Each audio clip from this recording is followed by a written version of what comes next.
អ្នករាយការណ៍ពិសេសអង្គការសហប្រជាជាតិអំពាវនាវឲ្យជនភៀសខ្លួនកម្ពុជាអាចវិលត្រឡប់ទៅលំនៅឋានដោយសុវត្ថិភាព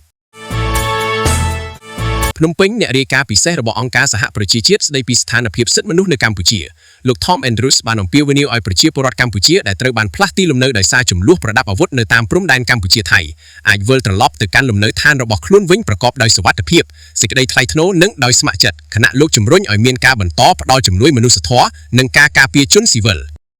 ការអំពាវនាវនេះមាននៅក្នុងសេចក្តីថ្លែងការណ៍បិទបញ្ចប់បេសកកម្មផ្លូវការនៅកម្ពុជាដែលលោក Tom Andrews បានចេញផ្សាយនៅថ្ងៃទី31ខែកក្កដាឆ្នាំ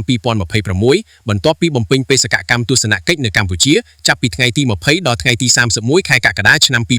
2026នៅក្នុងសេចក្តីថ្លែងការណ៍លោក Tom Andrews បានបញ្ជាក់ថាលោកមានការព្រួយបារម្ភយ៉ាងខ្លាំងចំពោះវិបត្តិមនុស្សធម៌ដែលបណ្ដាលមកពីចំនួនតាមព្រំដែនកម្ពុជាថៃនិងបានបង្ខំឲ្យប្រជាពលរដ្ឋជាច្រើនគ្រួសារចាកចេញពីផ្ទះសម្បែងនិងស្នាក់នៅក្នុងមណ្ឌលជម្លៀសឬទីកន្លែងស្នាក់នៅបណ្ដោះអាសន្ន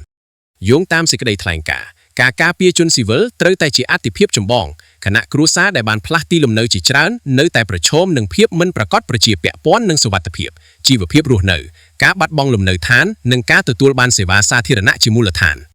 លោកបានអះអាងថាអាទិភាពសំខាន់គឺធានាឲ្យប្រជាពលរដ្ឋដែលបានភៀសខ្លួនអាចវិលត្រឡប់ទៅសហគមន៍របស់ខ្លួនវិញដោយស្ម័គ្រចិត្តប្រកបដោយសុវត្ថិភាពនិងសេចក្តីថ្លៃថ្នូរនៅពេលស្ថានភាពសន្តិសុខអនុញ្ញាតទន្ទឹមនឹងនេះលោកបានអំពាវនាវឲ្យបន្តផ្ដល់ជំនួយមនុស្សធម៌រហូតដល់សហគមន៍ដែលរងផលប៉ះពាល់អាចស្ដារជីវភាពរស់នៅរបស់ខ្លួនឡើងវិញបានអ្នករាយការណ៍ពិសេសរូបនេះក៏បានសង្កត់ធ្ងន់លើការគោរពច្បាប់មនុស្សធម៌អន្តរជាតិនិងច្បាប់សិទ្ធិមនុស្សអន្តរជាតិដោយអំពាវនាវឲ្យគ្រប់ភាគីពាក់ព័ន្ធចាត់វិធានការមានប្រសិទ្ធភាពដើម្បីការពារជនស៊ីវិលបង្ការការផ្លាស់ទីលំនៅបន្ថែមនិងធានាថាការចោទប្រកាន់អំពីការរំលោភបំពានណាមួយដែលបានកើតឡើងក្នុងអំឡុងជម្លោះត្រូវបានស៊ើបអង្កេតស្របតាមស្តង់ដារអន្តរជាតិក្នុងអំឡុងបេសកកម្មនៅកម្ពុជាលោក Tom Andrews បានចុះទៅកាន់មណ្ឌលជម្លៀសនិងបានជួបពិភាក្សាជាមួយប្រជាពលរដ្ឋដែលបានផ្លាស់ទីលំនៅអាជ្ញាធរមូលដ្ឋានអង្គការសង្គមស៊ីវិលនិងភ្នាក់ងារមនុស្សធម៌ដើម្បីវិយតម្លៃផលប៉ះពាល់នៃជម្លោះលើជីវភាពរស់នៅរបស់ប្រជាពលរដ្ឋលោកបានកត់សម្គាល់ថាស្ត្រីកុមារមនុស្សចាស់និងជនមានពិការភាពស្ថិតក្នុងចំណោមក្រុមដែលងាយរងគ្រោះជាងគេ